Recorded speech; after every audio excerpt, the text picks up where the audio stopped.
কোন পক্ষের হয়ে কথা বলবো বুঝতে না পারায় গিফট নিয়ে চলে আসি বান্ধবীর বাড়িতে।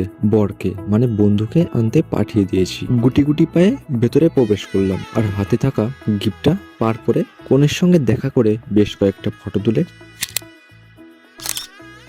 চললাম আমাদের ছোট ছোট কাজগুলো করতে, মানে এটা ওটা খেতে। এইদিকে আমার বন্ধু এসেও হাজির। ভাইয়ের বিয়ে বলে কথা। কনে পক্ষের থেকে এবার বরকে বরণ করে কোলে করে ভেতরে বসানো হলো, আর আমরা সব বন্ধুরা চলে এসেছি ওর কাছে। একটু বুদ্ধি টুদ্ধি দিলাম আর 7 বছরের ভালোবাসা পূর্ণতা পেতে চলেছে। কি দারুণ তাই না? ভাইয়ের মুখের হাসিটা দেখেছো তো? এরপরে চলে আসি বোনের কাছে, কারণ বন্ধুও আমাদের বান্ধবীও আমাদের, দুই দিকেই তো দেখতে হবে তাই না? আর এনারা এই দিকে খেতে বসে গেছেন। ফাইনালি চলে আসলো খুশির সেই মুহূর্ত। পাওয়া ছিল যত এতদিন ধরে পেল সবই পূর্ণতা বিবাহ বাসরে।